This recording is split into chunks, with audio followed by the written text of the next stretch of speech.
Western Conference Finals. It's LeBron, it's AD, it's Jamal Murray, it's Nikola Jokic, it's the Lakers and the Nuggets, a Western Conference Finals rematch from the bubble.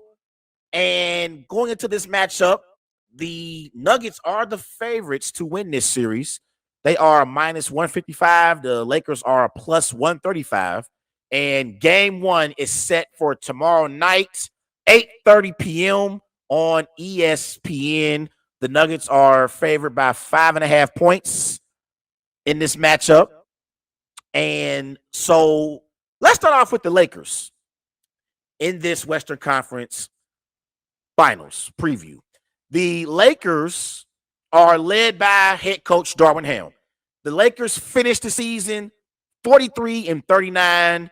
They were the 7th seed in the Western Conference, but the Lakers started off the season 2-10, and they became the 3rd team who had the most games under 500 to reach the conference finals.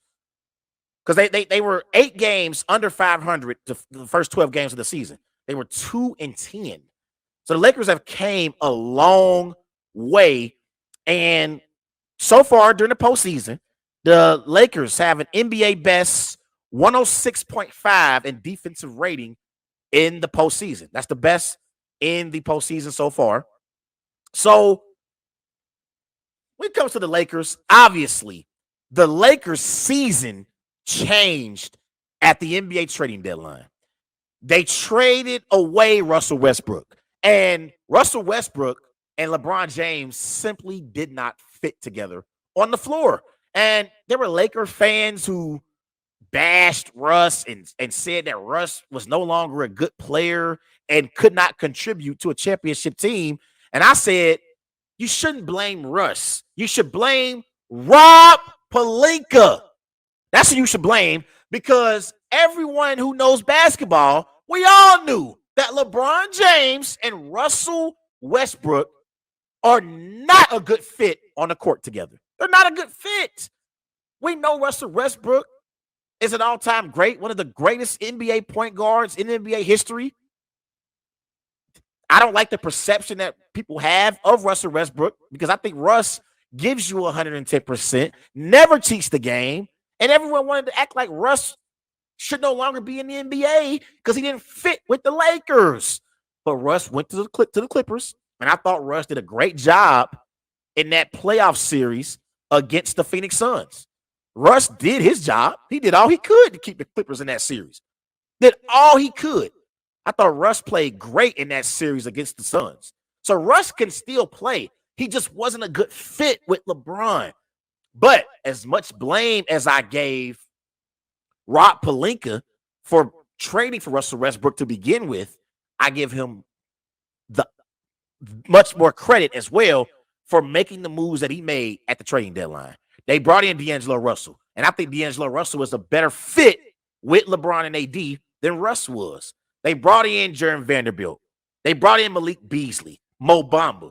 I feel like Rob Pelinka deserves NBA General Manager of the Year award. Now, I know it went to the Kings General Manager. I'm not sure what his name is, but the Kings General Manager got the NBA General Manager of the Year award. But Rob Pelinka, the moves that he made at the trading deadline, it completely changed the Lakers and expectations for the Lakers, because the Lakers were a better basketball team post All-Star break than what they were before the All-Star break. And it's because of Rob Pelinka. He made some tremendous moves at the trading deadline, and statistically, it backs it up for the Lakers. This is since the All-Star break.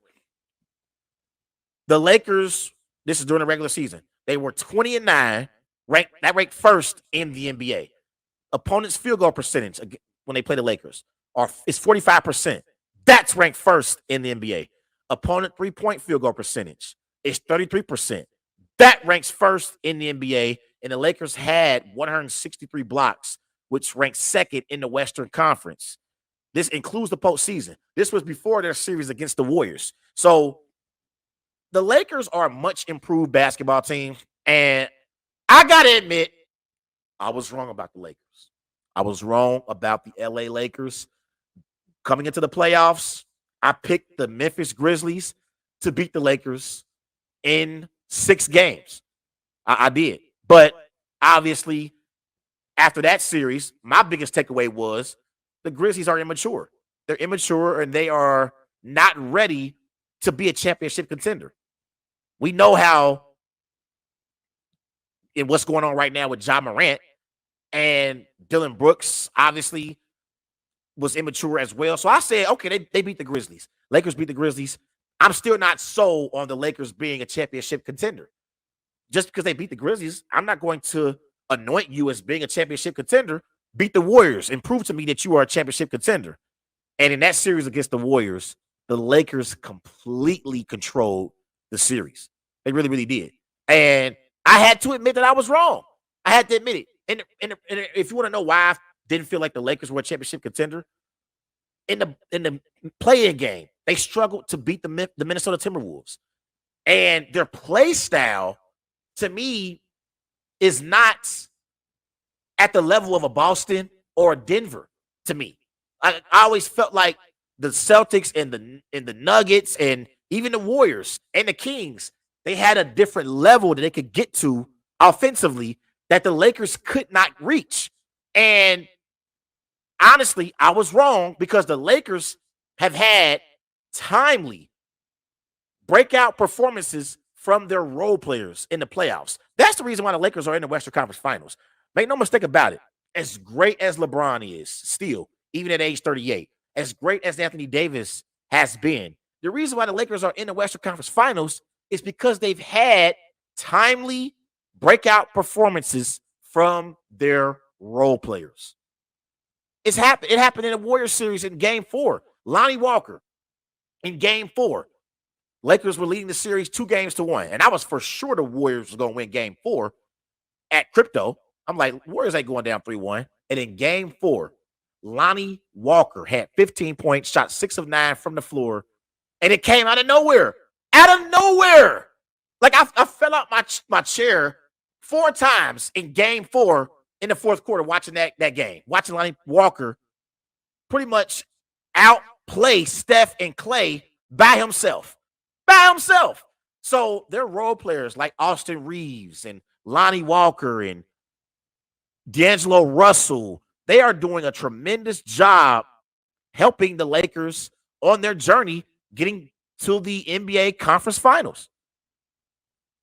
They really are. Dennis Schroeder, Darvin Ham, he put Dennis Schroeder into the starting lineup in Game 6 against the Warriors. That was a great adjustment. Bring in more offense because he knew they were going to need offense to beat the Warriors in a closeout Game 6. So I've been impressed with the Lakers, and they are legitimate championship contenders. They really, really are. So I was wrong. I can come on here and admit I had the Grizzlies beating the Warriors. I had the Grizzlies beating the Lakers, and I had the Warriors beating the Lakers as well. And the Lakers beat both the Grizzlies and the Warriors in 6 games. In 6 games. And obviously they're led by LeBron James. In the postseason, LeBron is averaging 23 points per game. I feel like LeBron has done a great job at pacing himself in the playoffs. He really, really is. Like in Game 5 against the Grizzlies in the opening round, the Lakers were up 3-1. LeBron knew that they had Game 6 back at Crypto. In Game 5, LeBron didn't play well. And I said going into Game 6, I said you can bet your house on LeBron James performing at a high level tonight. And if you're a betting man or woman out there, bet on LeBron James player prompt. Take him for Game 6. You could have took him in Game 6 against the Grizzlies in the opening round, and you could have took him in Game 6 in the conference semifinals against the Warriors.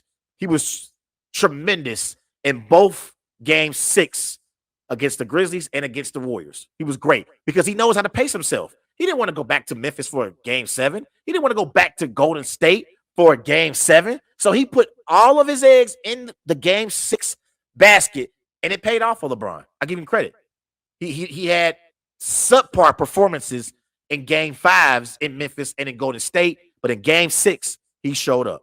He definitely showed up. But the Lakers would not be in the conference finals if it wasn't for Anthony Davis. I got to give Anthony Davis some credit. He's done a great job as a rim protector for the Lakers. And I believe that Anthony Davis has been the best defensive player in the NBA playoffs this year. He's been the best defensive player in the NBA playoffs.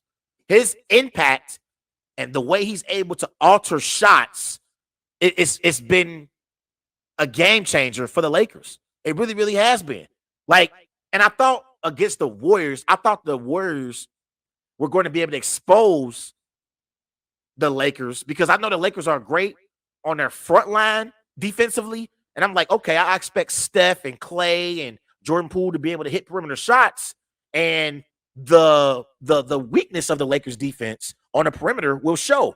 But Anthony Davis, even in the series against the Warriors, did a great job going out on the perimeter and guarding Klay Thompson and guarding Steph Curry and Jordan Poole. So I got to give Anthony Davis some credit for the playoffs. He's averaging 21 points per game, 14 rebounds per game. So Anthony Davis has been controlling the paint for the Lakers. And so he's done a tremendous job as well. And so the Lakers are in a position with two of the top 10 players in the NBA in LeBron and AD. That's something that the other teams in the NBA can't really say. Like the Nuggets got Jokic and Jamal Murray, but Jamal Murray is not a top 10 player in the NBA. The Heat got Jimmy Butler and Bam Adebayo. Bam is not a top 10 player in the NBA. The Celtics got Tatum and Brown. I don't think Brown is a top 10 player in the NBA. He getting better, though. Jaylen Brown's getting better, but I don't think he's a top 10 player in the NBA right now. So the Lakers have two players who are top 10 in the NBA on their team, and LeBron and AD, and they are getting tremendous, tremendous contributions from their role players. And that's the reason why they're in the conference finals right now. Let's switch gears to the Denver Nuggets. Obviously, the Denver Nuggets, they are led by Michael Malone. And Michael Malone is one of the best coaches in the NBA. And for his career, Michael Malone is 406 and 337. So he's won 55% of his games as a head coach. And this year, the Nuggets were the number one seed in the Western Conference with a 53 and 29 record. And they are led by Nikola Jokic. This year in the postseason, Nikola Jokic is playing at a high level. He's averaging 31 points per game, 13 rebounds per game. That's Nikola Jokic's stats right now. 31 points per game for the Joker. Jamal Murray, he's starting to play at a high level consistently. Again, he's averaging 26 points per game, 5 rebounds per game. So the Denver Nuggets were the most consistent team in the Western Conference all season long. I remember going into the playoffs, everyone was talking about who's going to represent the West in the NBA Finals this year. Is it going to be the Warriors? Is it going to be the Lakers? Is it going to be the Grizzlies? Could it be the Clippers? It was so many contenders, per se, in the Western Conference going into the playoffs. Suns, you could throw them in the mix as well. And the Denver Nuggets dismantled the Suns in the Western Conference semifinals. I mean, it was a complete beatdown, specifically in Game 6. They were up 30 at the half over the Phoenix Suns in the conference semifinals. So the Denver Nuggets have been impressive so far in the NBA playoffs this year. They really, really have. And so looking at this matchup with the Lakers and the Nuggets, I'm wondering which supporting cast is going to play better. Because let's just assume that LeBron and Anthony Davis, Jamal Murray, and Nikola Jokic, they cancel each other out. Let's just assume they cancel out, right? Which supporting cast is better? Is it the Lakers with Austin Reeves, D'Angelo Russell, Achi Umayora, Schroeder, Lonnie Walker? Or you look at the Nuggets supporting cast. They got Michael Porter. They got Aaron Gordon. They got Bruce Brown, who was a contributor even with Kevin Durant on the Nets. They got KCP, who dropped, I think he had like 20 something points in the game 6 win over the Suns. And they got Jeff Green as well. Which supporting cast is going to step up? Is it going to be the Lakers or the Nuggets? That's going to be one of the deciding factors on who wins this series. Now, obviously, these two teams played against each other in the bubble in the Western Conference Finals. And that year in the bubble, Nikola Jokic, he averaged 22 points per game on 53% shooting from the floor, shot 85% from the free throw line, had 7 rebounds. But since the bubble, a lot has changed. Nikola Jokic has won 2 NBA MVPs, and Anthony Davis, before this season, he's been inconsistent. He's been inconsistent, even this year in the playoffs. There's been times where Anthony Davis has been inconsistent. And so I thought when the Lakers beat the Nuggets in the Western Conference Finals a few years ago en route to a championship, I said that Anthony Davis at that moment was the best big man in the game. A lot can change in a few years. A lot can change. And what has changed is right now, Nikola Jokic is better than Anthony Davis is. But I believe that Anthony Davis is Jokic's kryptonite. And so I believe that whether or not the Lakers or the Nuggets win this series is going to be on who plays better between Anthony Davis and Nikola Jokic. So, again, a few years ago in the bubble, AD was better than the Joker. But since then, the Joker has gotten better, and currently he's better than Anthony Davis is. But Anthony Davis could outplay the Joker in this series, and it wouldn't surprise me. It would not surprise me. Now, the one thing I'm looking at in this series, I felt like in the series against the Warriors, that was a series for Anthony Davis to dominate because the Warriors, they don't have much size. They don't have much size. Against the Nuggets, I believe that this is a series that LeBron James is going to have to dominate. This year in the postseason, LeBron's averaging 23 points per game, 10 rebounds per game, 5 assists per game and he's shooting 49% from the floor. So I believe that because the Nuggets have Nikola Jokic, that's going to be a battle between Jokic and Anthony Davis. So Anthony Davis is going to have to spend a lot of his energy guarding the Joker on the defensive end of the floor. So the Lakers need LeBron to step up offensively. And we know that LeBron, even at age 38, is more than capable at being able to do that. I'm pretty sure Michael Malone is going to have Aaron Gordon guard LeBron. And so we're going to need some production from LeBron offensively in this series. But I expect him to definitely be up to the challenge. Now, the one thing that Michael Malone is going to have to look out for in this series as well is against the Suns, Nikola Jokic didn't have to play much defense because DeAndre Ayton was irrelevant and was a complete no-show in that series. Jokic is going to have to play some defense in this series against the Lakers because Anthony Davis will make him work. And as great as the Joker is, that is one of the weaknesses of his game. If you have the Joker in pick and roll on the perimeter, he could be a liability defensively. Like, I know I've been critical of Joel Embiid and how he performed in Game 6 and Game 7, but Joel Embiid is a better defensive player than Nikola Jokic is. So I believe that Jokic in this matchup against the Lakers, he's going to have to play some defense. And if I'm Darwin Ham, I'm running a lot of pick and roll at Jokic. We know Jokic is going to give it to you on the offensive side of the floor. Make Jokic have to play defense and have to guard Anthony Davis, have to switch out on the pick and roll against the Lakers guards like Austin Reeves, like D'Angelo Russell. So that's another thing you got to look out for in this series if you Michael Malone. How good will Nikola Jokic be from a defensive standpoint? Now, another thing that's different from the bubble compared to now with these two teams is the Lakers had more bodies that they could throw at Jokic in the bubble. They had Dwight Howard. They had JaVale McGee. The Lakers are thin now. They only have Anthony Davis. Wayne Gabriel is on their bench, but Jokic would completely annihilate Gabriel. So that's another thing that's in favor of the Nuggets. The Lakers don't have the bodies to throw at Jokic like they had in the bubble. So that's something else that you got that you definitely have to look out for in this series. It's going to be a great series.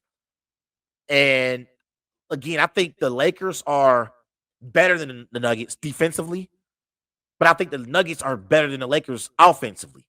And they can, I think if this becomes a shootout, I trust the Nuggets more than the Lakers. But with all that being said, yes, Nikola Jokic won back-to-back NBA MVPs. Yes, Jamal Murray is back to playing at a high level for the Denver Nuggets. And Michael Malone is a better coach than Darwin Ham is right now. But with all that being said, I learned my lesson. I'm rolling with the Lakers in 7 over the Denver Nuggets. I think LeBron and Anthony Davis will outperform Jamal Murray and Nikola Jokic in Game 7 in Denver in the Western Conference Finals, and the Lakers will reach another NBA Finals and try to win NBA championship banner number 18. So I'm rolling with the Lakers over the Nuggets in 7. But I believe it's going to be a tremendous series between two great teams. And if the Nuggets did win this series, it wouldn't surprise me. I wouldn't be shocked. But I've betted against the Lakers enough in the postseason. I've learned my lesson. And so I got the Lakers in the finals in this year's postseason. Lakers in 7 over the Nuggets. Everybody go and follow Wise Guys on Twitter at WiseGuys_H. Also on Facebook.